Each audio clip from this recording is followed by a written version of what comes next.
1992년 1월 17일 새벽 충북 충주시의 한 고요한 주택가에 비명이 울려 퍼졌습니다. 강도가 들었어요. 아버지가 돌아가셨어요. 절규 섞인 신고 전화 한 통에 경찰이 급히 출동했습니다. 현장에는 안방 침대 위에 피를 흘리며 숨진 중년 남성 김진수 씨가 있었고, 옆 방에서는 손발이 묶인 채 벌벌 떨고 있던 대학생 딸 지원 씨가 발견되었습니다. 고위공무원으로 남부러울 것 없는 삶을 살아온 가정이었습니다. 단 하루도 지각 없이 출근하던 성실한 공직자, 이웃들에게는 언제나 인사성 밝던 가장, 그런 그가 단 하나의 총성도 없이 자신의 집 안방에서 무참히 쓰러진 겁니다. 하지만 경찰은 곧 이상한 점들을 발견하기 시작했습니다. 강도라고 하기엔 사라진 폐물도 뒤져진 서랍도 없었습니다. 무엇보다 성인이 된 대학생 딸이 아버지와 한 침대에서 잠을 자고 있었다는 흔적이 포착된 겁니다.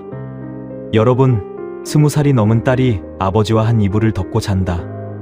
무언가 이상하지 않습니까? 수사 결과는 충격적이었습니다. 범인은 외부의 강도가 아니라 바로 딸 지원 씨와 그녀의 연인 상민 씨였던 겁니다. 하지만 이들이 체포된 후 쏟아낸 증언은 대한민국 전체를 경악과 슬픔에 빠뜨렸습니다. 악마는 멀리 있지 않았습니다. 가장 가까운 곳, 가족이라는 이름 뒤에 숨은 추악한 범죄가 만든 비극이었던 겁니다. 이 비극적인 진실이 잊히지 않도록 구독과 좋아요로 함께 기억해 주시기 바랍니다. 1992년 1월 16일 목요일, 사건이 일어나기 하루 전날이었습니다. 새벽 6시 충주시 교연동의 단독주택에서 하루가 시작되었습니다. 김진수 씨의 아내는 부엌에서 북어를 손질하고 있었습니다. 해장국을 끓이는 냄새가 집안 가득 퍼졌고, 김치찌개를 끓이는 뚝배기에서는 보글보글 소리가 났습니다. 1992년 겨울, 아직 도시가스가 보급되지 않았던 충주에서는 연탄불로 음식을 해야 했습니다. 새벽부터 일어나 연탄재를 갈고 불을 지피는 일은 결코 쉽지 않았지만 그녀는 묵묵히 아침 준비를 이어갔습니다. 7시 정각, 김진수 씨가 안방에서 나왔습니다. 50대 중반의 그는 회색 정장을 말끔히 차려입고 검은색 서류 가방을 들었습니다. 거울 앞에서 넥타이를 매는 그의 모습은 누가 봐도 모범적인 공무원이었습니다. 충북도청 기획예산과 사무관으로 근무하던 그는 지역사회에서 존경받는 인물이었죠. 20년 넘게 한 번도 지각한 적 없고 상사들로부터 신망이 두터운 사람이라는 평가를 받았습니다. 밥 먹어요. 아내의 목소리는 낮고 작았습니다. 김진수 씨는 식탁에 앉아 신문을 펼쳤습니다. 1992년 1월의 신문 일면에는 대통령 선거 관련 기사들이 도배되어 있었습니다. 그는 북어국 한 술을 떠 입에 넣으며 만족스러운 표정을 지었습니다. 오늘 저녁에 지원이 온다며? 좋아하는 반찬 좀 해놔. 계란말이하고 김치전 있으면 좋아할 거야.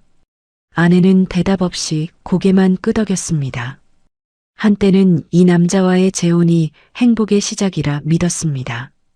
7년 전 남편을 먼저 떠나보내고 홀로 딸을 키우던 그녀에게 김진수 씨는 든든한 버팀목처럼 보였거든요. 안정적인 공무원 신분에 넓은 집까지 딸에게 더 나은 환경을 만들어주고 싶었습니다. 하지만 그건 착각이었습니다. 지옥의 시작이었던 겁니다. 7시 40분 김진수 씨는 현대폰이 승용차에 올라탔습니다. 당시만 해도 승용차를 소유한 공무원은 흔치 않았습니다. 이웃들은 그를 부러워했고 그 역시 자신의 지위를 과시하길 좋아했습니다. 차가 골목을 빠져나가는 모습을 바라보던 아내의 눈에는 알 수 없는 감정이 어려 있었습니다. 같은 시각 서울 관악구의 한 여자대학교 기숙사 사인실에서는 지원 씨가 침대에 누운 채 천장만 바라보고 있었습니다. 룸메이트들은 벌써 아침 수업을 들으러 나갔지만 지원 씨는 일어날 힘이 없었습니다. 목요일, 오늘 오후에는 충주로 내려가야 했습니다. 또 가야 하는구나. 혼잣말이 새어나왔습니다. 21살 대학생이라면 친구들과 명동에서 쇼핑을 하거나 대학로에서 연극을 보거나 신촌 거리를 걸으며 젊음을 만끽해야 할 나이였습니다. 하지만 지원 씨에게 주말이란 악몽의 연속이었습니다. 오전 11시 지원 씨는 무거운 몸을 일으켜 가방을 챙겼습니다. 책가방 안에는 서양사 개론과 영문학 원서가 들어 있었습니다. 한 번도 제대로 펼쳐본 적 없는 책들이었죠. 학점은 계속 떨어지고 있었고 교수님들은 총명했던 지원 씨가 왜 이렇게 변했는지 이해할 수 없다는 표정이었습니다. 하지만 지원 씨는 아무에게도 말할 수 없었습니다. 정오가 조금 넘은 시각 지원 씨는 신림동 로터리에서 시외버스를 탔습니다. 서울에서 충주까지는 약 2시간 30분이 걸렸습니다. 좌석버스가 아닌 일반 고속버스였기에 좌석도 불편했고 겨울 찬바람이 창문 틈새로 새어 들어왔습니다. 버스 안에서는 트로트 음악이 흘러나왔고 승객들은 저마다 자신의 목적지를 향해 가고 있었습니다. 창밖으로 경부고속도로의 풍경이 스쳐 지나갔습니다. 1992년의 겨울 풍경은 황량했습니다. 아직 개발되지 않은 들판이 끝없이 펼쳐져 있었고 간간히 보이는 마을들은 연탄 연기로 뿌옇게 흐려져 있었습니다. 지원 씨는 그 풍경을 보며 생각했습니다. 이 버스가 영영 도착하지 않으면 좋겠다. 오후 3시 버스는 충주휴게소에 잠시 정차했습니다. 사람들은 우르르 내려 호두과자를 사거나 화장실을 다녀왔습니다. 지원 씨는 공중전화 부스 앞을 지나쳤습니다. 상민 씨에게 전화하고 싶었습니다. 하지만 할 수 없었습니다. 김진수 씨가 알게 되면 상민 씨에게도 위험이 미칠 테니까요. 오후 4시 30분 충주시외 버스터미널에 도착했습니다. 1992년 겨울의 충주는 매서웠습니다. 터미널 앞 광장에는 택시들이 줄지어 서 있었고 호객 행위를 하는 기사들의 목소리가 요란했습니다. 지원 씨는 시내버스 정류장으로 향했습니다. 택시를 타기엔 돈이 아까웠고 무엇보다 집에 도착하는 시간을 조금이라도 늦추고 싶었습니다. 15번 버스를 타고 교연동으로 향했습니다. 30분 정도 걸리는 거리였습니다. 비포장도로를 지날 때마다 버스는 심하게 흔들렸고 먼지가 창문에 부딪혔습니다.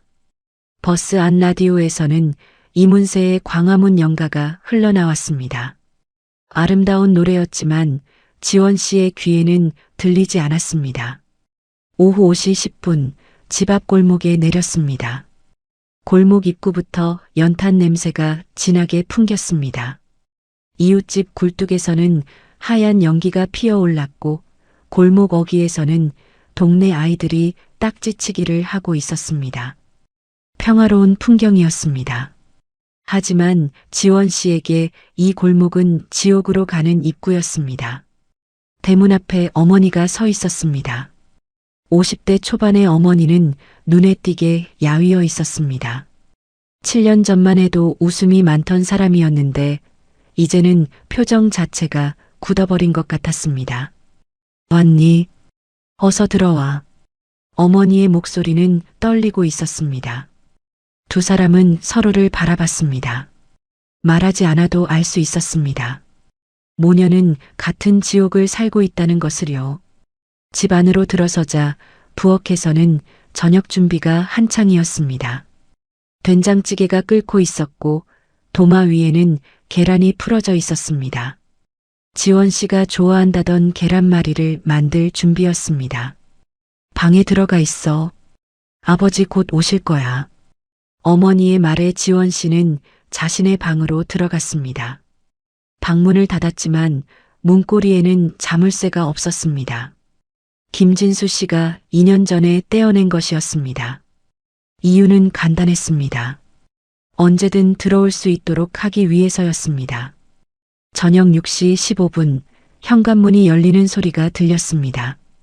김진수 씨가 퇴근한 것이었습니다.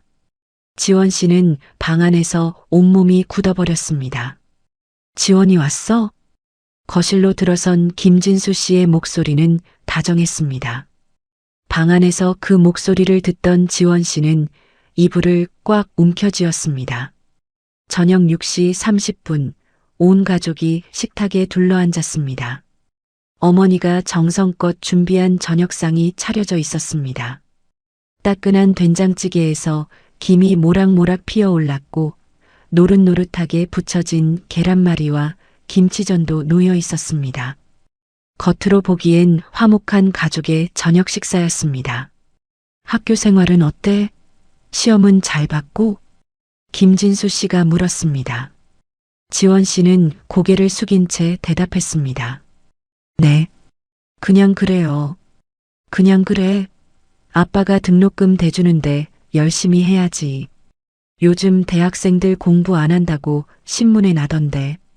말투는 부드러웠지만 그 안에는 위압감이 담겨 있었습니다. 지원 씨는 떨리는 손으로 숟가락을 들었지만 음식이 목구멍으로 넘어가지 않았습니다. 왜 안 먹어? 엄마가 내가 좋아하는 거 다 해줬는데. 김진수 씨의 목소리 톤이 미묘하게 변했습니다. 지원 씨는 알고 있었습니다. 이 사람의 기분을 거스르면 어머니가 맞는다는 것을요. 지원 씨는 억지로 계란말이 한 점을 입에 넣었습니다. 식사 시간 내내 김진수 씨는 다정한 아버지를 연기했습니다. 하지만 그의 눈빛은 달랐습니다. 아버지가 아닌 포식자의 눈빛으로 지원 씨를 훑어보고 있었습니다. 어머니는 그 시선을 알아챘지만 아무 말도 할 수 없었습니다. 저녁 8시 어머니가 설거지를 하는 동안 김진수 씨는 거실 소파에 앉아 TV를 켰습니다. MBC 뉴스데스크에서는 대통령 선거 관련 뉴스가 흘러나왔습니다. 지원 씨는 슬그머니 자기 방으로 들어갔습니다. 방 안에서 지원 씨는 책상 서랍 깊숙이 숨겨둔 수첩을 꺼냈습니다. 거기에는 상민 씨의 전화번호가 적혀 있었습니다. 대학교 선배였던 상민 씨는 지원 씨의 유일한 희망이었습니다. 처음으로 자신을 사람처럼 대해준 사람이었고 처음으로 밤을 두려워하지 않게 해준 사람이었습니다. 전화하고 싶다. 목소리라도 듣고 싶다. 하지만 할 수 없었습니다. 공중전화까지 나가려면 김진수 씨의 허락이 필요했고 그는 절대 허락하지 않을 것이기 때문이었습니다. 그날 밤 9시 30분 문이 열렸습니다. 매번 그랬던 것처럼 예상대로 방문이 천천히 열렸습니다. 김진수 씨가 들어섰습니다. 지원 씨는 이불을 끌어안고 벽을 바라봤습니다. 아빠가 보고 싶어서 왔는데 왜 그러니? 아빠한테 인사도 안 하고 방에 들어오면 어떡해? 김진수 씨의 목소리는 기분 나쁠 정도로 다정했습니다. 지원 씨는 온몸을 떨었습니다. 12년 동안 반복된 악몽이 다시 시작되는 순간이었습니다. 이것이 지원 씨가 보낸 마지막 평범한 하루였습니다. 아니, 단 하루도 평범한 적이 없었던 겁니다. 9살 때부터 시작된 지옥 같은 나날들. 그 끝은 다음 날 새벽 비극적인 방식으로 찾아오게 됩니다. 1992년 1월 17일 금요일 새벽 3시 12분 충주경찰서 112 상황실에 비명 섞인 신고 전화가 걸려 들어왔습니다. 강도가 들었어요. 저희 집에 강도가 들어서 아버지가 피를 흘리고 계세요. 빨리 와주세요. 떨리는 목소리의 주인공은 지원 씨였습니다. 상황실 근무자는 즉시 순찰차 2대를 현장으로 급파했습니다. 교연동까지는 경찰서에서 차로 약 15분 거리였습니다. 새벽 3시 30분 경찰차가 사이렌을 울리며 단독주택 골목에 진입했습니다. 대문은 활짝 열려 있었습니다. 현관등도 환하게 켜져 있었죠. 경찰관 4명이 집 안으로 뛰어들어갔습니다. 거실을 지나 안방으로 향하자 참혹한 광경이 펼쳐졌습니다. 침대 위에는 50대 중반의 남성이 고개를 뒤로 젖힌 채 쓰러져 있었습니다. 김진수 씨였습니다. 머리 오른쪽에서는 선홍빛 피가 흘러 베개와 이불을 적시고 있었습니다. 경찰관이 손목을 짚어봤지만 맥박은 느껴지지 않았습니다. 이미 숨진 상태였던 겁니다. 사망으로 추정됩니다. 즉시 감식반 출동 요청하십시오. 안방 옆 작은 방에서는 지원 씨가 손발이 묶인 채 바닥에 웅크리고 있었습니다. 흰색 잠옷 차림이었고 온몸을 떨고 있었습니다. 경찰관이 다가가 묶인 끈을 풀어주자 지원 씨는 그제야 흐느끼기 시작했습니다. 괜찮습니까? 다친 곳은 없습니까? 저는 괜찮아요. 그런데 아버지는 어떻게 됐어요? 일단 진정하시고 무슨 일이 있었는지 말씀해 주십시오. 지원 씨는 떨리는 목소리로 진술하기 시작했습니다. 새벽 2시쯤 잠이 들었는데 갑자기 괴한이 침입했다고 했습니다. 검은 옷을 입은 남자가 자신의 입을 막고 손발을 묶었으며 안방에서 비명 소리가 들렸다고 했습니다. 얼마 후 집안이 조용해지더니 괴한은 사라졌고 자신은 한참 후에야 겨우 몸을 움직여 전화기까지 기어가 신고했다는 것이었습니다. 새벽 4시 충주경찰서 강력계 형사 6명과 과학수사요원들이 현장에 도착했습니다. 1992년 당시만 해도 CCTV는커녕 지문 채취 장비조차 제대로 갖춰지지 않았던 시절이었습니다. 형사들은 손전등을 들고 집안 곳곳을 살펴봤습니다. 이상한 점들이 발견되기 시작했습니다. 첫째, 침입 흔적이 없었습니다. 현관문과 모든 창문은 안에서 잠겨 있었고 유리창이 깨진 곳도 없었습니다. 담장을 넘었다는 흔적도 발견되지 않았습니다. 둘째, 금품 피해가 전혀 없었습니다. 거실 장롱 위에는 금반지와 목걸이가 그대로 놓여 있었고 김진수 씨의 지갑 안에 들어있던 현금 50만 원도 손대지 않은 채였습니다. 서재에 보관되어 있던 도장과 통장도 제자리에 있었습니다.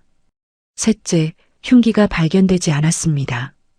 김진수 씨의 머리에는 둔기로 가격당한 흔적이 역력했지만 정작 범행에 사용되었을 만한 흉기는 어디에도 없었습니다. 새벽 5시 베테랑 형사 박경희가 안방을 다시 살펴봤습니다. 그는 20년 경력의 노련한 수사관이었습니다.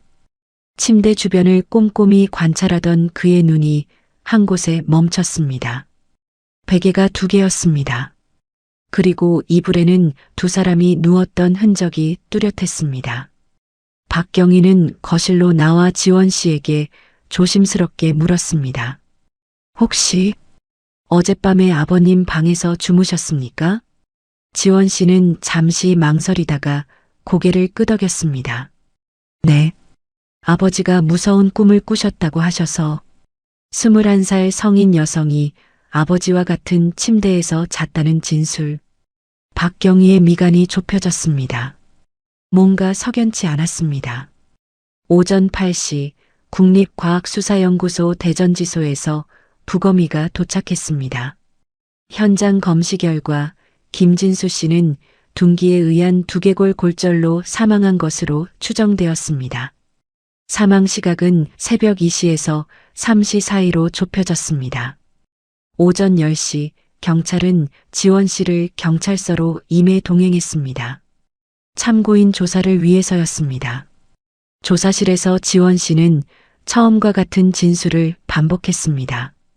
하지만 형사들의 질문이 계속되자 점점 말이 꼬이기 시작했습니다. 괴한의 인상착의를 다시 말씀해 주십시오. 검은 옷을 입고 키가 컸던 것 같아요. 얼굴은 봤습니까? 아니요. 너무 어두워서. 그런데 키가 컸다는 건 어떻게 알았습니까? 그게 제 위로 서 있어서. 진술에 일관성이 없었습니다. 형사들은 의심을 품기 시작했습니다.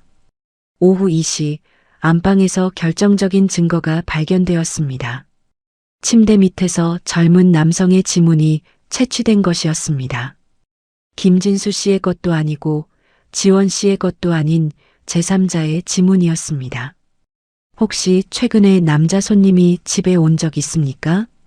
어머니가 고개를 저었습니다. 없습니다. 남편은 집에 손님 오는 걸 싫어했어요. 지문을 데이터베이스와 대조한 결과 놀라운 사실이 밝혀졌습니다. 지문의 주인공은 서울에 사는 24살 대학생 상민 씨였습니다. 그는 2년 전 학생운동 관련으로 경찰 조사를 받은 적이 있어 지문이 등록되어 있었던 겁니다. 오후 4시 형사들이 지원 씨를 다시 추궁했습니다. 상민 씨라는 사람 아십니까? 지원 씨의 얼굴이 하얗게 질렸습니다. 손이 떨리기 시작했습니다. 모르는데요. 거짓말 마십시오. 안방 침대 밑에서 그 사람 지문이 나왔습니다. 지원 씨는 더 이상 버틸 수 없었습니다. 온몸이 부들부들 떨렸고 눈물이 주르륵 흘러내렸습니다. 하지만 입을 열지 않았습니다. 박경희는 다른 전략을 택했습니다. 조용하면서도 단호한 목소리로 말했습니다. 지원 씨, 우리는 이미 다 알고 있습니다. 아버지는 살아계십니다. 병원에서 치료받고 계십니다. 거짓말이었습니다. 하지만 범인을 자백받기 위한 수사 기법이었죠. 그 순간 지원 씨의 입에서 예상치 못한 말이 흘러나왔습니다. 차라리 잘 됐어요. 조사실이 얼어붙었습니다. 형사들은 귀를 의심했습니다. 뭐라고 했습니까? 차라리 잘 됐다고요. 이제 더는 안 오겠네요. 지원 씨는 그대로 책상에 엎드려 통곡하기 시작했습니다. 20년 경력의 베테랑 형사들도 이런 반응은 처음 봤습니다. 아버지가 살아났다는 말에 기뻐하는 게 아니라 안도하는 딸. 뭔가 심상치 않은 비밀이 이 사건 뒤에 숨어 있다는 걸 직감한 순간이었습니다. 오후 6시 경찰은 서울로 수사관을 급파했습니다. 상민 씨를 긴급 체포하기 위해서였습니다. 그는 서울 관악구의 자취방에서 별다른 저항 없이 체포되었습니다. 김진수 씨 살인 사건 용의자로 체포합니다. 상민 씨는 고개를 떨구었습니다. 이미 각오하고 있었다는 듯 담담한 표정이었습니다. 밤 10시 충주경찰서 유치장에는 2명의 용의자가 수감되었습니다.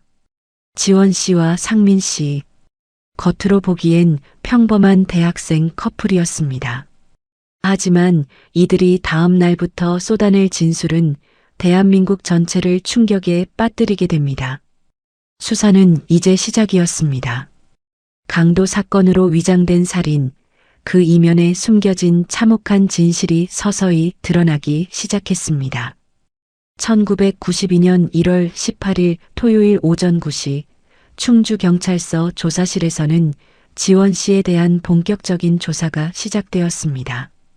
밤새 유치장에서 한숨도 자지 못한 지원 씨의 얼굴은 창백했습니다. 하지만 이상하게도 그녀의 눈빛에는 두려움보다 안도감이 어려 있었습니다. 베테랑 형사 박경희는 그 눈빛을 놓치지 않았습니다. 지원 씨, 왜 아버지를 죽였습니까? 한참의 침묵이 흘렀습니다. 지원 씨는 떨리는 입술을 깨물다가 천천히 입을 열었습니다. 그 사람은 아버지가 아니었어요. 무슨 뜻입니까? 아버지라는 탈을 쓴 악마였어요. 12년 동안 저를. 더 이상 말을 잇지 못하고 지원 씨는 고개를 떨궜습니다. 형사들은 심상치 않은 분위기를 감지했습니다. 처음부터 천천히 말씀해 보십시오. 무슨 일이 있었습니까? 지원 씨의 진술이 시작되자 조사실은 충격에 휩싸였습니다. 1985년 봄, 지원 씨가 9살 되던 해였습니다. 어머니는 남편을 교통사고로 잃고 홀로 딸을 키우고 있었습니다. 그때 나타난 사람이 김진수 씨였습니다. 당시 충북도청 7급 공무원이었던 그는 성실하고 안정적인 남자로 보였습니다. 재혼을 결심한 어머니는 딸에게 더 나은 환경을 만들어주고 싶었던 겁니다. 재혼 초기만 해도 김진수 씨는 자상한 의붓아버지였습니다. 지원 씨에게 인형을 사주고 놀이공원에 데려가 주기도 했습니다.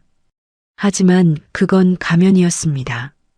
1986년 여름 지원 씨가 초등학교 3학년 때였습니다. 어머니가 친정에 다녀온다며 하루 집을 비운 날 밤 지옥이 시작되었습니다. 김진수 씨는 술에 취한 채 지원 씨의 방에 들어왔습니다. 아빠가 사랑해서 그런 거야. 엄마한테 말하면 안 돼. 말하면 엄마가 죽어. 9살 아이가 무슨 일이 벌어지고 있는지 제대로 이해할 수 없었습니다. 다만 몸이 아팠고 무서웠고 토할 것 같았습니다. 하지만 엄마가 죽는다는 말에 입을 다물 수밖에 없었습니다. 그날 이후 지옥은 일상이 되었습니다. 어머니가 시장에 가는 날, 어머니가 친척집에 가는 날, 어머니가 잠든 밤. 김진수 씨는 기회가 있을 때마다 지원 씨의 방문을 열고 들어왔습니다. 6년이 흘렀습니다. 지원 씨는 중학생이 되었고 조금씩 상황을 인지하기 시작했습니다. 1992년 1월 형사들 앞에서 지원 씨는 떨리는 목소리로 말했습니다. 12년이에요. 9살부터 21살까지 단 하루도 편하게 잠들어 본 적이 없었어요. 조사실은 정적에 휩싸였습니다. 20년 경력의 형사들도 이런 사건은 처음이었습니다. 더 충격적인 진술이 이어졌습니다. 1989년 봄 지원 씨가 고등학교 2학년 때였습니다. 어머니가 우연히 김진수 씨의 일기장을 발견했습니다. 거기에는 딸에 대한 추잡한 내용들이 상세히 기록되어 있었습니다. 어머니는 경악했고 즉시 경찰서로 달려갔습니다. 제 딸이 남편한테 도와주세요. 하지만 1989년 당시 성폭력 사건은 법수사 관행지역 권력 구조 때문에 피해자가 보호받기 어려운 환경이었습니다. 더구나 신고를 받은 경찰관은 김진수 씨와 안면이 있는 사람이었습니다. 도청 공무원과 경찰, 지역사회에서 서로 알고 지내는 사이였던 겁니다. 사무관님, 무슨 일이십니까? 경찰서로 출두한 김진수 씨는 태연했습니다. 아내가 정신이 좀 최근 갱년기 때문에 헛것을 보는 것 같습니다. 딸과 제 사이는 아무 문제 없습니다. 따님한테 직접 물어봐야 하지 않겠습니까? 경찰이 지원 씨를 불렀습니다. 하지만 지원 씨는 고개를 저었습니다. 아무 일도 없었어요. 엄마가 오해하신 거예요. 왜 진실을 말하지 못했을까요? 김진수 씨가 학교 가는 길에 속삭였던 말 때문이었습니다. 내가 경찰한테 말하면 엄마를 죽이고 나도 죽을 거야. 우리 셋 다 죽는 거지. 17살 소녀는 그 협박 앞에서 무너질 수밖에 없었습니다. 결국 사건은 무마되었습니다. 경찰은 가정 내 문제라며 더 이상 조사하지 않았습니다. 김진수 씨는 고위 공무원이라는 직위를 이용해 모든 걸 덮어버렸던 겁니다. 그날 밤 집으로 돌아온 김진수 씨는 어머니를 폭행했습니다. 주먹으로 얼굴을 때렸고 코뼈가 부러졌습니다. 지원 씨는 방에서 어머니의 비명을 들어야 했습니다. 다시 한번 경찰서에 가면 진짜 죽여버린다. 알았어? 어머니는 고개를 끄덕일 수밖에 없었습니다. 그날 이후 어머니는 완전히 무너졌습니다. 말수가 줄어들었고 웃음을 잃었으며 그저 김진수 씨의 눈치만 살피며 살아갔습니다. 겉으로 보기엔 아무 문제 없는 가정이었습니다. 넓은 단독주택에서 고위 공무원 남편과 전업주부 아내, 그리고 대학생 딸. 이웃들은 부러워했고 김진수 씨는 지역사회에서 존경받는 인물로 통했습니다. 하지만 그 집 식탁 위의 따뜻한 음식들 아래에는 지옥이 숨어 있었습니다. 매주 목요일 저녁이면 지원 씨는 서울에서 충주로 내려와야 했습니다. 김진수 씨가 주말마다 집으로 오라고 강요했기 때문이었습니다. 대학생이 된 후에도 지옥은 끝나지 않았습니다. 대학 등록금 누가 대주는데? 내가 공부할 수 있는 것도 다 아빠 덕분이야. 경제적 종속이 지원 씨를 옥죄었습니다. 도망칠 수도 거부할 수도 없었습니다. 1991년 가을, 지원 씨는 대학 선배 상민 씨를 만났습니다. 처음으로 자신을 사람으로 대해주는 남자였습니다. 처음으로 밤이 두렵지 않았고, 처음으로 미래를 꿈꿀 수 있었습니다. 하지만 김진수 씨는 두 사람의 관계를 알아챘습니다. 어느 주말, 그는 상민 씨를 집으로 불렀습니다. 내 딸 근처에 얼씬도 마라. 다시 만나면 내 인생 끝장낸다. 법을 수호한다는 공무원이 입에 담기 힘든 협박을 쏟아냈습니다. 상민 씨는 분노했지만 참을 수밖에 없었습니다. 그날 밤 상민 씨는 지원 씨로부터 12년간의 진실을 들었습니다. 사랑하는 여자가 9살 때부터 의붓아버지에게 유린당해 왔다는 사실. 상민 씨는 주먹으로 벽을 쳤습니다. 내가 죽는 한이 있더라도 너를 살려야겠다. 1992년 1월 16일 밤, 두 사람은 마지막 결심을 했습니다. 지원 씨를 지옥에서 꺼내기 위해서는 악마를 없애는 수밖에 없다고 판단했던 겁니다. 형사들 앞에서 지원 씨는 말했습니다. 저는 그냥 밤이 무섭지 않았으면 좋겠다고 생각했어요. 친구들처럼 편하게 잠들고 싶었어요. 문고리 소리가 들릴 때마다 온몸이 얼어붙지 않았으면 좋겠다고. 조사실에 있던 여성 경찰관이 눈물을 훔쳤습니다. 형사들도 고개를 숙였습니다. 법을 수호한다는 공무원의 탈을 쓰고 12년간 자기 딸을 짐승처럼 유린한 김진수. 경찰 신고조차 직위로 무마시키며 가정을 지옥으로 만든 그 남자. 과연 그를 사람이라 부를 수 있을까요? 겉으로는 성실한 공무원, 자상한 아버지, 모범적인 가장. 하지만 그 가면 뒤에 숨은 진짜 얼굴은 악마 그 자체였습니다. 1990년 3월, 지원 씨는 서울의 한 여자대학교 국문학과에 입학했습니다. 입학 통지서를 받던 날, 지원 씨는 처음으로 희망을 품었습니다. 서울이라는 도시, 충주에서 120km나 떨어진 그곳은 자유를 의미했습니다. 기숙사에서 살 수 있다는 것, 주중에는 김진수 씨를 만나지 않아도 된다는 것, 그것만으로도 숨통이 트이는 것 같았습니다. 하지만 그건 착각이었습니다.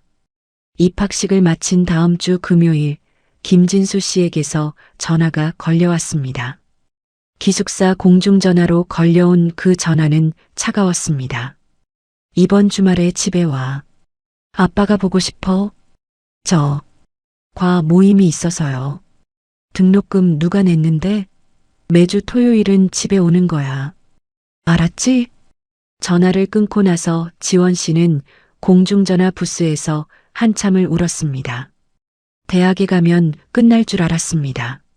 하지만 지옥은 서울까지 따라온 겁니다. 그렇게 1년 반이 흘렀습니다. 매주 목요일 저녁이면 충주행 시외버스에 올라야 했고 일요일 저녁에야 서울로 돌아올 수 있었습니다.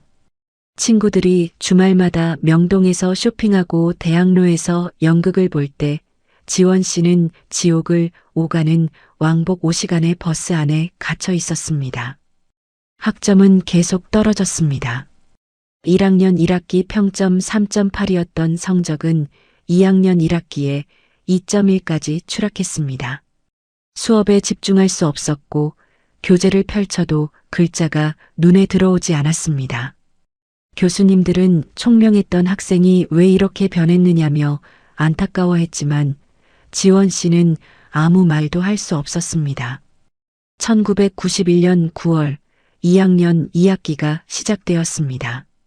그해 가을 지원 씨는 학과 선배 상민 씨를 처음 만났습니다. 24살의 상민 씨는 군 제대 후 복학한 4학년 선배였습니다. 학생회 활동을 하던 그는 과 신입생 환영회에서 지원 씨를 보았습니다. 1학년이에요? 처음 보는 얼굴인데. 2학년이요. 과 행사에 잘 안 나와서. 상민 씨는 지원 씨의 눈빛에서 뭔가 다른 걸 느꼈습니다. 같은 나이 또래 대학생들과는 다른 깊은 슬픔 같은 게 담겨 있었습니다. 그날 이후 두 사람은 가끔 학교 도서관에서 마주쳤습니다. 상민 씨는 사회학을 전공했지만 문학에도 관심이 많았고 도스토예프스키와 카미에 대해 이야기하는 것을 좋아했습니다. 지원 씨에게는 그런 대화 자체가 낯설었습니다. 자신을 사람으로 대하는 남자를 만난 건 처음이었으니까요. 11월 어느 날 학교 뒤편 카페에서 두 사람은 커피를 마시고 있었습니다. 1991년 당시 대학가의 카페는 담배 연기로 자욱했고 통기타 소리가 흘러나왔습니다. 주말마다 어디 가요? 과 모임 때도 항상 없던데. 집에 충주에 다녀와요. 매주? 무슨 일 있어요? 지원 씨는 고개를 저었습니다. 말할 수 없었습니다. 하지만 상민 씨는 뭔가 심상치 않다는 걸 느꼈습니다. 12월 두 사람은 연인이 되었습니다. 상민 씨와 함께 있을 때만큼은 지원 씨도 평범한 21살 대학생이 될 수 있었습니다. 처음으로 밤이 아름답다고 느꼈고 처음으로 미래를 그려볼 수 있었습니다. 1992년 1월 초 겨울 방학이 시작되었습니다. 지원 씨는 기숙사를 나와 충주 집으로 돌아가야 했습니다. 상민 씨는 그런 지원 씨가 걱정되었습니다. 방학 동안 서울 와서 우리 만날 수 있어요? 힘들 것 같아요. 아버지가 허락 안 하실 거예요. 그럼 제가 인사드리러 가면 안 돼요? 정식으로 교제 허락 받고. 지원 씨의 얼굴이 창백하게 질렸습니다. 안 돼요. 절대 안 돼요. 너무 강한 반응이었습니다. 상민 씨는 의아했지만 더 묻지 않았습니다. 하지만 김진수 씨는 이미 알고 있었습니다. 주말마다 집에 오던 딸의 표정이 달라진 것을, 전화 통화할 때 목소리 톤이 밝아진 것을. 1월 10일 금요일 김진수 씨는 기숙사로 전화를 걸었습니다. 남자 생겼지? 아니에요. 거짓말 마. 다 알아. 이번 주말에 그 남자 데리고 와. 전화를 끊고 지원 씨는 온몸이 얼어붙었습니다. 상민 씨에게 전화를 걸었습니다. 오빠, 아버지가 오시래요. 인사드리러. 그래요? 제가 제대로 인사드릴게요. 상민 씨는 기뻤습니다. 하지만 지원 씨는 알고 있었습니다. 이건 재앙의 시작이라는 걸. 1월 11일 토요일 오후 2시 상민 씨는 충주의 그 단독주택 대문을 두드렸습니다. 김진수 씨가 문을 열었습니다. 50대 중반의 그는 회색 스웨터에 검은색 슬랙스를 입고 있었고 표정은 차갑게 굳어 있었습니다. 들어오게. 거실로 안내받은 상민 씨는 정중하게 인사했습니다. 저는 상민이라고 합니다. 지원이와 교제하고 있습니다. 김진수 씨는 대답 없이 상민 씨를 위아래로 훑어봤습니다. 그리고 냉소적인 미소를 지었습니다. 자네 집안은 어디고 부모님은 뭐 하시나? 아버지는 공장 노동자시고 어머니는. 됐네. 들을 필요 없어. 김진수 씨의 목소리가 차갑게 식었습니다. 자네 같은 애가 내 딸 만나겠다고? 공장 노동자 아들이 도청 공무원 딸을? 분수를 알아야지. 상민 씨는 주먹을 꽉 쥐었지만 참았습니다. 김진수 씨는 계속했습니다. 내 딸 근처에 얼씬도 마. 다시 만나면 내 인생 끝장낸다. 학교에 소문내서 제적당하게 만들 수도 있고 경찰에 넘겨서 전과자로 만들 수도 있어. 내가 누군지 알아? 그날 상민 씨는 분노와 굴욕을 삼키며 집을 나왔습니다. 대문 밖에서 기다리던 지원 씨의 눈에는 눈물이 가득했습니다. 미안해요. 오빠, 제가 오빠를. 괜찮아요. 그런데 지원아, 대체 집안에 무슨 일이 있는 거예요? 지원 씨는 떨리는 목소리로 말했습니다. 오늘 밤에 공중전화로 전화할게요. 다 말할게요. 그날 밤 10시 동네 공중전화 부스에서 지원 씨는 12년간의 지옥을 토해냈습니다. 9살 때부터 시작된 악몽, 경찰 신고도, 무마당한 절망, 매주 반복되는 고통. 전화기 너머로 상민 씨의 거친 숨소리가 들렸습니다. 지원아, 미안해. 내가 몰랐어. 상민 씨는 공중전화 부스 유리를 주먹으로 쳤습니다. 유리에 금이 갔고 손에서 피가 났습니다. 내가 죽는 한이 있더라도 너를 살려야겠다. 그 개자식을. 1월 15일 수요일 상민 씨는 서울에서 충주로 내려왔습니다. 두 사람은 시외버스터미널 근처 다방에서 만났습니다. 1992년의 다방은 어둡고 조용했고 사람들은 각자의 비밀을 속삭이는 공간이었습니다. 이대로는 안 돼. 너 평생 럭해 살 거야? 어떻게 해요? 경찰도 안 믿어주는데. 우리가 직접 해야 돼. 그 사람을 없애야 해. 지원 씨는 고개를 들었습니다. 상민 씨의 눈빛은 진지했습니다. 이번 주 금요일 밤, 내가 집에 들어갈게. 내가 뒷문 열어줘. 오빠, 그러다 오빠가. 괜찮아. 우리 둘 다 자수할 거야. 하지만 적어도 넌 그 지옥에서 벗어나는 거야. 1월 16일 목요일 밤, 지원 씨가 집에 도착한 날. 김진수 씨는 평소처럼 9시 30분에 지원 씨의 방에 들어왔습니다. 하지만 그날 밤 뒷마당 쪽 작은 창문은 살짝 열려 있었습니다. 새벽 1시 김진수 씨가 깊은 잠에 빠졌을 때 상민 씨는 뒷문을 통해 집 안으로 들어왔습니다. 지원 씨가 기다리고 있었습니다. 두 사람은 안방으로 향했습니다. 침대 옆 탁자 위에 놓인 육중한 금속 책받침. 상민 씨가 그것을 들어 올렸습니다.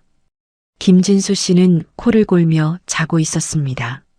12년간 지원 씨를 지옥으로 몰아넣은 그 남자는 아무것도 모른 채 평온하게 잠들어 있었습니다. 상민 씨가 책받침을 내리쳤습니다. 한 번, 두 번. 김진수 씨는 신음도 내지 못하고 그대로 쓰러졌습니다. 모든 게 끝났습니다. 하지만 두 사람은 완벽하다고 생각했던 계획에 치명적인 실수를 남겼습니다. 침대 밑에 떨어진 상민 씨의 지문, 평소와 다른 지원 씨의 행동 패턴, 그리고 무엇보다 강도 사건치고는 너무나 깨끗한 현장. 1992년 1월 20일 월요일 충주경찰서에서는 본격적인 증거 수집과 분석이 시작되었습니다. 상민 씨와 지원 씨가 체포된 지 사흘째, 수사팀은 김진수 씨의 집을 다시 한번 샅샅이 뒤지기 시작했습니다. 겉으로 보기엔 평범한 고위 공무원의 가정이었지만 그 안에는 12년간의 범죄 증거가 곳곳에 숨어 있었습니다. 오전 10시 서재 책장 깊숙한 곳에서 검은색 양장 노트 한 권이 발견되었습니다. 김진수 씨의 일기장이었습니다. 형사가 첫 페이지를 펼치는 순간 조사실은 경악으로 얼어붙었습니다. 1986년 7월 12일자 일기에는 이렇게 적혀 있었습니다. 오늘 처음으로 지원이와 아내가 친정에 가서 다행이다. 그 이후로 거의 매주 비슷한 내용이 기록되어 있었습니다. 6년치 분량이었습니다. 인간이라면 차마 쓸 수 없는 내용들이 빼곡하게 채워져 있었습니다. 형사들은 노트를 증거물로 압수하며 고개를 저었습니다. 이건 사람이 쓴 게 아닙니다. 같은 날 오후 국립과학수사연구소에서 파견된 감식팀이 안방을 정밀 분석했습니다. 1992년 당시만 해도 당시 과학수사는 지금처럼 정교하진 않았지만 혈흔 현장 반응 등으로 핵심 단서가 좁혀지기 시작했습니다. 하지만 루미놀 반응 검사와 혈흔 분석 기술은 충분히 발달해 있었습니다. 침대 시트와 매트리스를 드러낸 감식관들은 충격적인 사실을 발견했습니다. 루미놀 시약을 뿌리자 침대 곳곳에서 푸른빛이 발광했습니다. 오래된 혈흔 반응이었습니다. 그것도 한두 번이 아니었습니다. 최소 수십 차례 이상의 혈흔이 검출됩니다. 세탁해도 완전히 지워지지 않는 깊은 얼룩들입니다. 매트리스 속 스펀지까지 스며든 혈흔들. 과학은 거짓말을 하지 않았습니다. 12년간 이 침대에서 어떤 일이 벌어졌는지 명백하게 증명하고 있었습니다. 1월 21일 화요일 지원 씨는 경찰병원 산부인과로 이송되었습니다. 여성 경찰관이 동행했고 전문의가 정밀 검진을 실시했습니다. 검진 결과는 참혹했습니다. 의사는 진단서를 작성하며 손을 떨었습니다. 오랜 기간 반복적인 성폭력의 흔적이 명백합니다. 신체 내부 조직의 손상 정도로 보아 최소 5년 이상, 길게는 10년 이상 지속된 것으로 판단됩니다. 의학적 소견은 장기간 반복 피해 정황을 뒷받침하는 방향으로 정리되었습니다. 형사들조차 차마 읽기 힘들 정도였습니다. 9살 어린아이의 몸이 감당할 수 없는 폭력이 12년간 계속되었다는 의학적 증거였습니다. 지원 씨의 팔과 다리에는 오래된 상처 자국들이 여러 개 남아 있었습니다. 정형외과 전문의가 엑스레이를 찍어본 결과 왼쪽 팔목에는 5년 전쯤 골절되었다가 제대로 치료받지 못해 삐뚤어지게 붙은 흔적이 발견되었습니다. 이 골절상은 어떻게 생긴 겁니까? 중학교 2학년 때 거부하다가 팔을 잡아당겨서. 지원 씨는 더 이상 말을 잇지 못했습니다. 병원에서 치료받을 수도 없었습니다. 김진수 씨가 허락하지 않았으니까요. 혹시라도 의사가 의심할까봐, 외부에 알려질까봐 두려워했던 겁니다. 1월 23일 목요일 수사팀은 김진수 씨의 직장 동료들과 이웃들을 상대로 광범위한 조사를 벌였습니다. 충북도청 기획예산과 동료 공무원 이모 씨는 이렇게 증언했습니다. 김 사무관은 모범적인 공무원이었습니다. 하지만 가끔 이상한 말을 하더군요. 딸은 아버지 것이라든가 요즘 애들은 버릇이 없어서 제대로 교육시켜야 한다든가 당시엔 그냥 보수적인 사람이려니 했는데 이웃 주민 박모 씨는 더 구체적인 증언을 했습니다. 주말이면 지원 씨가 집에 오는데 표정이 항상 어두웠어요. 인사를 해도 고개만 살짝 숙이고 한 번은 새벽에 울음소리가 들린 적도 있었습니다. 하지만 남의 집 일이라 관여하지 않았죠. 증언들이 모이면서 그림이 완성되어 갔습니다. 김진수 씨는 철저하게 이중생활을 해왔던 겁니다. 밖에서는 모범 공무원, 집안에서는 악마. 그 가면은 12년간 완벽하게 유지되었습니다. 1월 25일 토요일 심리학자와 정신과 전문의가 지원 씨를 면담했습니다. 외상 후 스트레스 장애 진단을 위해서였습니다. 정신과 전문의 소견은 장기 트라우마로 인한 증상에 무게를 실었습니다. 환자는 극심한 PTSD 증상을 보이고 있습니다. 특히 문이 열리는 소리, 남성의 발걸음 소리에 극도로 예민한 반응을 보입니다.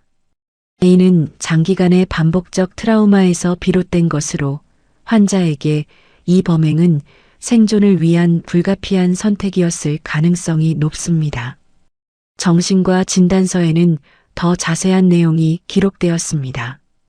지원 씨는 밤만 되면 악몽에 시달렸고 남성 형사가 조사실에 들어오면 온몸을 떨었으며 문고리 소리만 들려도 패닉 상태에 빠졌습니다. 12년간의 공포가 몸과 마음에 깊이 각인된 것이었습니다. 과학수사팀은 또 다른 증거를 찾아냈습니다.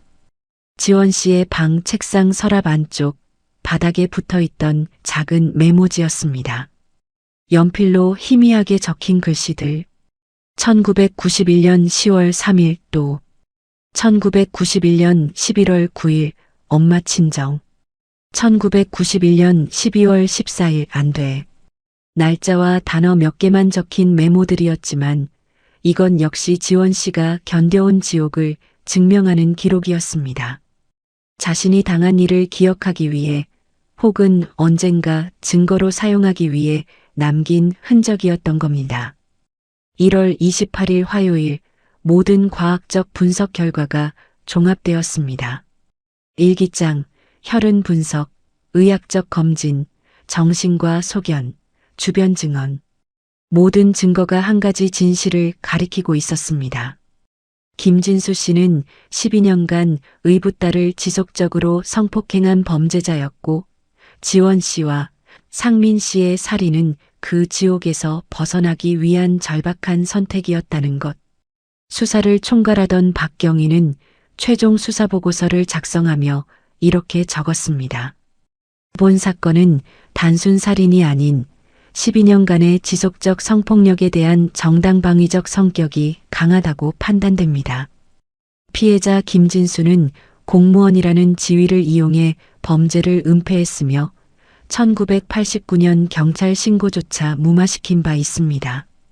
용의자 지원 씨와 상민 씨는 법의 보호를 받지 못한 상태에서 극단적 선택을 할 수밖에 없었던 것으로 보입니다. 과학은 진실을 밝혀냈습니다.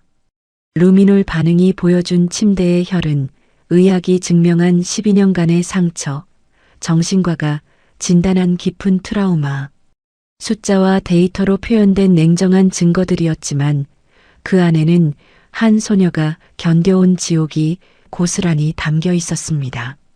1992년 당시 한국 사회는 가정 내 성폭력에 대한 인식이 거의 없었습니다. 법 조문도 집행 체계도 피해자 보호 장치도 지금과는 비교가 어려웠습니다. 가정 내 문제라며 묵인하는 경우가 대부분이었습니다. 하지만 과학은 거짓말을 하지 않았습니다. 증거는 명백했고 진실은 더 이상 숨길 수 없었습니다. 가해자는 사망했지만 구조적 허점은 남았습니다. 그가 저질러온 범죄의 흔적은 과학이라는 이름으로 세상에 드러나게 되었습니다. 이제 남은 것은 법의 판단이었습니다. 1992년 2월 3일 월요일 충주지방검찰청 조사실에서 지원 씨와 상민 씨에 대한 검찰 조사가 본격적으로 시작되었습니다. 담당 검사는 형사부 15년차 베테랑 검사 정모 씨였습니다. 그는 수많은 강력 사건을 다뤄왔지만 이번 사건만큼은 달랐습니다.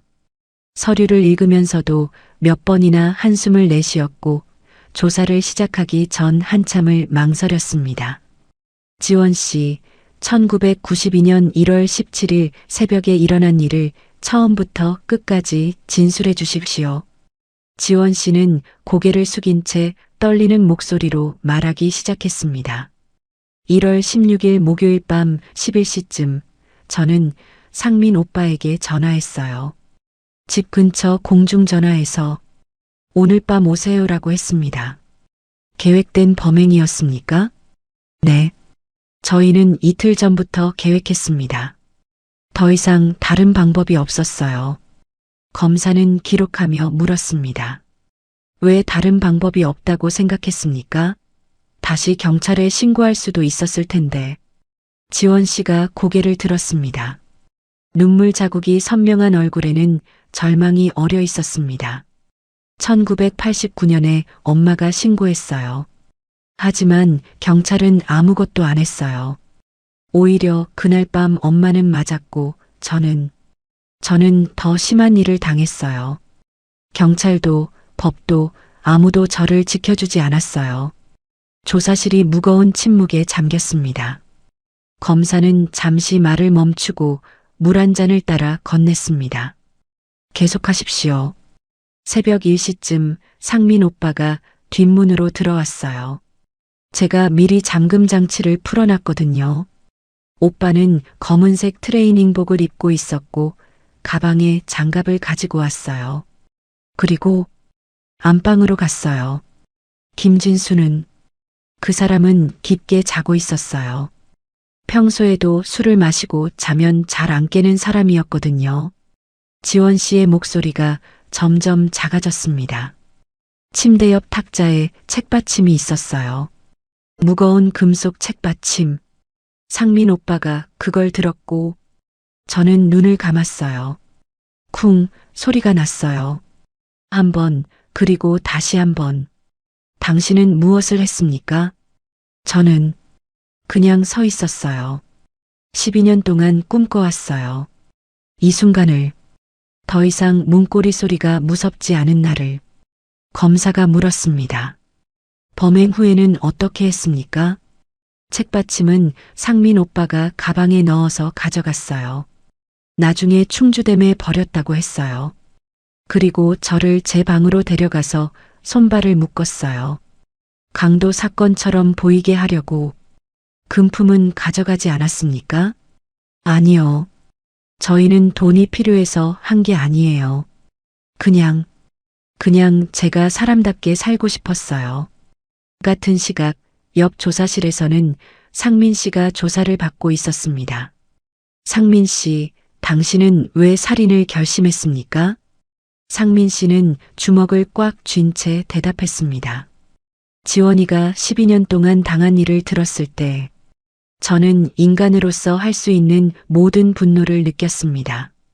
9살 아이를 그렇게 만든 놈이, 경찰 신고도 치기로 무마시킨 놈이, 법의 보호를 받으며 계속 범죄를 저지르는 놈이 버젓이 살아있다는 게 견딜 수 없었어요. 하지만 살인은 또 다른 범죄입니다. 알고 있습니다. 저는 처음부터 자수할 생각이었어요. 다만 지원이만은 살리고 싶었어요. 그 지옥에서 꺼내주고 싶었어요. 검사가 김진수 씨의 일기장을 꺼내 보여줬습니다. 이것을 보십시오. 피해자가 6년간 기록한 일기입니다. 이걸 보고도 당신의 행동이 정당했다고 생각합니까? 상민 씨는 일기장 첫 페이지를 보다가 책을 덮어버렸습니다. 차마 읽을 수가 없었습니다. 검사님, 이걸 쓴 사람을 피해자라고 부르시는 겁니까? 진짜 피해자는 지원이에요. 12년 동안 매일 밤 죽고 싶어 했던 21살 여자예요. 검사는 잠시 말을 멈췄습니다. 그 침묵이 모든 것을 말해주고 있었습니다. 2월 10일 지원 씨와 상민 씨는 정식으로 살인죄와 살인방조죄로 기소되었습니다. 하지만 기소장에는 특이한 문구가 추가되었습니다. 피고인들은 장기간의 성폭력 피해로 인한 극심한 정신적 고통 상태에서 범행을 저질렀으며 이는 정상 참작의 여지가 크다고 판단됨. 사건이 언론에 알려지자 대한민국 전체가 들끓기 시작했습니다. 신문 일면에는 연일 이 사건이 보도되었고 TV 뉴스에서도 특집으로 다뤘습니다. 하지만 1992년 당시 한국 사회의 반응은 둘로 나뉘었습니다. 아무리 그래도 살인은 살인이다. 법으로 해결했어야지. 12년 동안 그런 일을 당했는데 어떻게 참아? 나라도 그랬을 것이다. 특히 보수적인 기성세대는 아버지를 죽인 폐륜이라며 강력한 처벌을 요구했습니다. 반면 젊은 세대와 여성단체들은 법이 보호하지 못한 피해자의 정당한 저항이라며 선처를 호소했습니다. 2월 25일 한국성폭력상담소를 비롯한 5개 여성단체가 공동 성명을 발표했습니다. 지원 씨는 범죄자가 아닌 생존자입니다. 12년간 법의 사각지대에 방치된 채 고통받았던 피해자입니다. 이 사건은 우리 사회가 가정 내 성폭력을 어떻게 다뤄왔는지 보여주는 거울입니다. 3월 5일 여러 법조인들이 자발적으로 변론과 지원에 나섰습니다. 이들은 자발적으로 지원 씨와 상민 씨의 변호를 맡았습니다. 변호인단 대표 김모 변호사는 기자회견에서 이렇게 말했습니다. 이 사건은 단순 살인 사건이 아닙니다. 법이 외면한 12년간의 범죄에 대한 피해자의 절규입니다. 우리는 법정에서 진짜 범죄자가 누구였는지 밝힐 것입니다. 3월 20일 첫 공판이 열렸습니다. 충주지방법원 대법정은 방청객들로 가득 찼습니다. 언론 카메라가 즐비했고 법정 밖에는 수백 명의 시민들이 모여 있었습니다. 지원 씨가 증언대에 섰습니다. 그녀는 떨리는 목소리로 12년간의 지옥을 증언했습니다. 9살 때 처음 당한 일, 경찰 신고가 무마된 일, 매주 반복된 공포, 그리고 더 이상 살 수 없다고 판단한 순간까지. 증언이 끝날 무렵 지원 씨는 법정을 향해 말했습니다. 재판장님, 저는 감옥에서 보낸 7개월이 지난 20년보다 편안했습니다. 밤이 이렇게 아름답다는 걸 처음 알았어요. 문고리 소리가 들려도 떨지 않아도 돼요. 악몽을 꾸지 않아도 돼요. 이게 사람이 사는 거더라고요. 법정은 울음바다가 되었습니다. 방청석 곳곳에서 흐느낌이 터져 나왔고 재판장조차 잠시 재판을 중단하고 정리할 시간을 가져야 했습니다. 밤마다 문고리 돌아가는 소리에 벌벌 떨지 않아도 되는 감옥. 그것이 21살 여대생에게는 유일한 안식처였던 겁니다. 강도 사건이라는 거짓말은 무너졌습니다. 하지만 그 너머에서 드러난 진실은 대한민국 사회 전체를 부끄럽게 만들었습니다. 12년 동안 법이, 사회가, 어른들이 외면했던 한 소녀의 절규. 그것이 마침내 법정에서 터져나온 것입니다. 1992년 4월 15일 충주지방법원에서는 두 번째 공판이 열렸습니다. 검찰 측은 엄격한 법 적용을 주장했습니다. 담당 검사는 논고에서 이렇게 말했습니다. 피고인들의 범행은 계획적이고 치밀했습니다. 아무리 피해 상황이 참혹했다 하더라도 사적 제재는 법치국가에서 용납될 수 없습니다. 법이 있고 경찰이 있는데 스스로 판단하여 생명을 빼앗은 것은 명백한 살인죄에 해당됩니다. 하지만 변호인단의 반박은 강력했습니다. 검사께서는 법이 있다고 하셨습니다. 그렇다면 묻겠습니다. 1989년 신고 당시 법은 어디에 있었습니까? 9살 어린아이가 12년간 당한 범죄를 막아준 법이 대체 어디에 있었습니까? 변호인은 계속해서 주장했습니다. 당시 성폭력은 친고죄 구조가 강했고 피해자가 고소를 유지하기도 매우 어려웠습니다. 피해자가 고소해야만 처벌이 가능하죠. 하지만 9살 아이가 어떻게 고소합니까? 경제적으로 종속된 피해자가 어떻게 가해자를 고소합니까? 법 자체가 피해자를 보호하지 못하는 구조였던 겁니다. 법정에서는 전문가 증인들의 증언이 이어졌습니다. 서울대 심리학과 교수는 증언대에서 이렇게 말했습니다. 지원 씨는 학대받는 아동 증후군과 스톡홀름 증후군이 복합적으로 나타나는 전형적인 장기 학대 피해자입니다. 12년간의 반복적 트라우마는 정상적인 판단 능력을 상실하게 만들었고 범행 당시 그녀는 극한의 심리적 압박 상태에 있었던 것으로 판단됩니다. 연세대 법의학과 교수도 의견을 제시했습니다.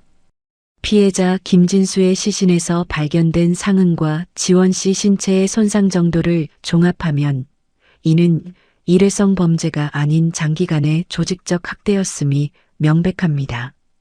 의학적으로 볼 때 피고인은 생존을 위협받는 상황에 지속적으로 노출되어 있었던 겁니다.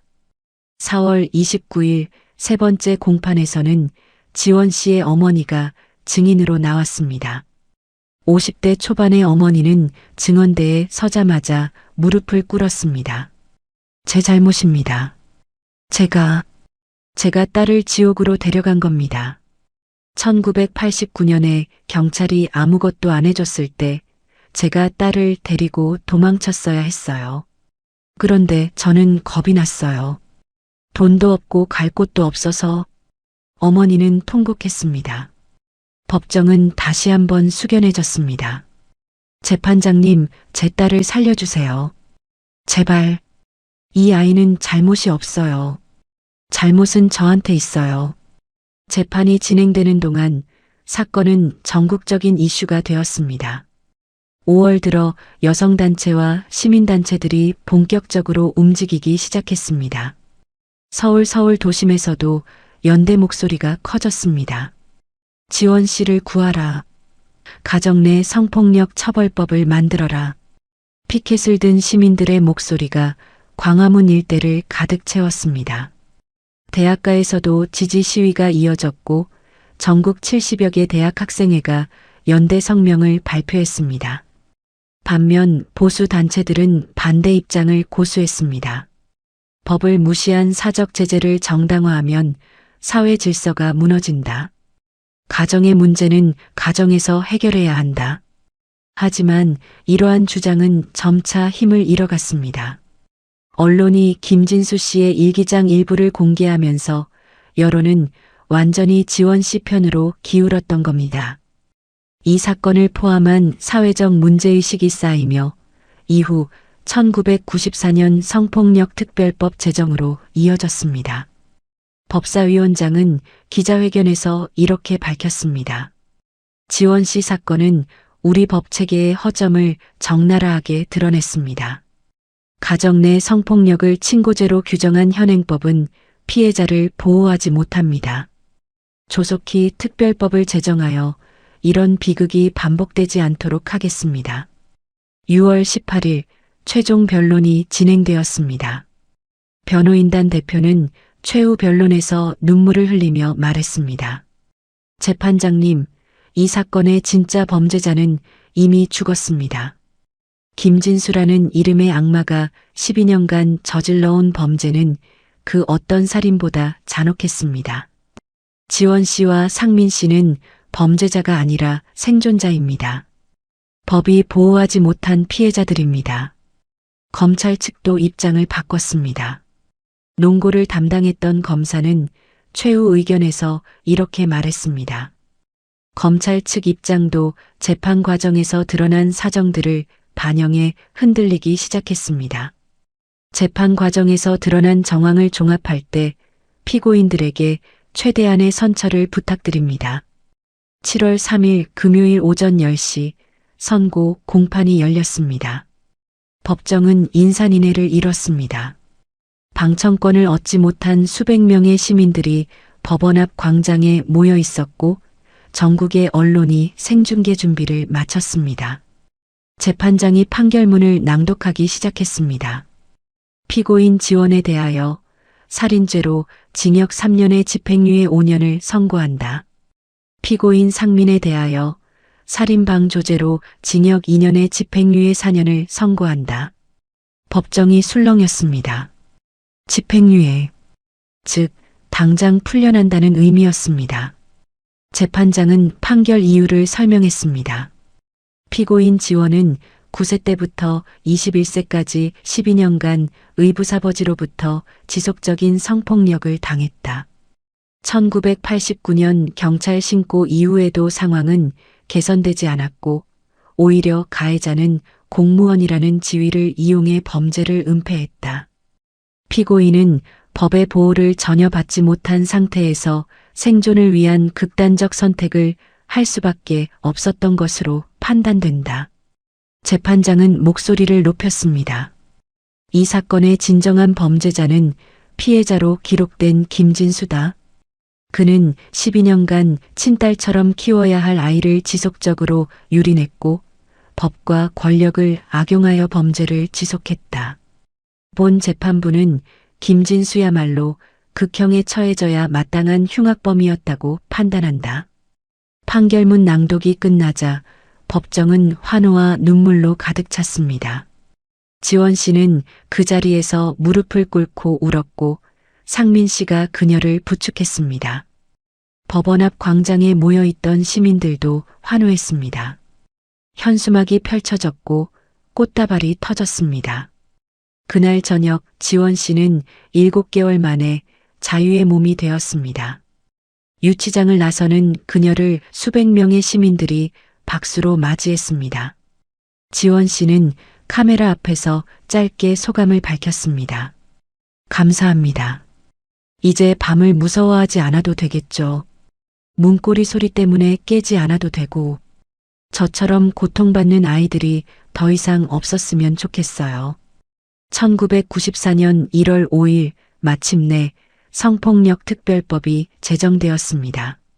1994년 제정된 성폭력 특별법은 성폭력 처벌 절차 피해자 보호를 별도로 다루기 시작한 큰 분기점이었습니다.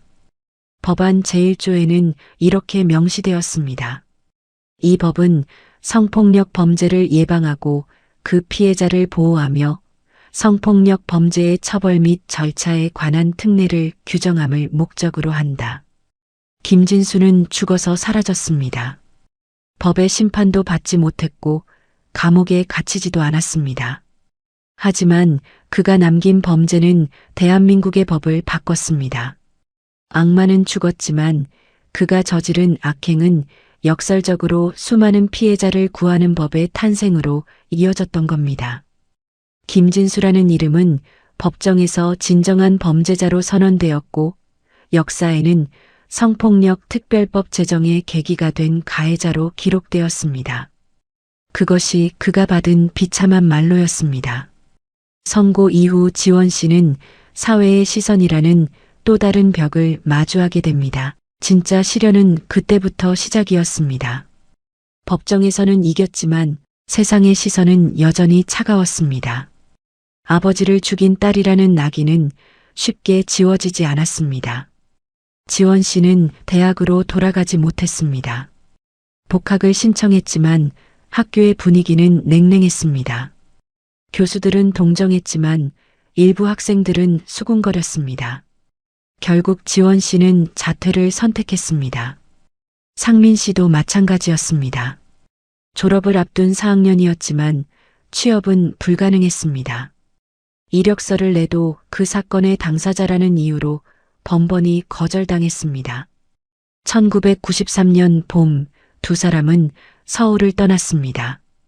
아무도 모르는 작은 도시로 가서 새로운 삶을 시작했습니다. 상민 씨는 작은 공장에서 일했고 지원 씨는 식당에서 설거지를 했습니다. 1995년 가을 두 사람은 조용히 결혼했습니다.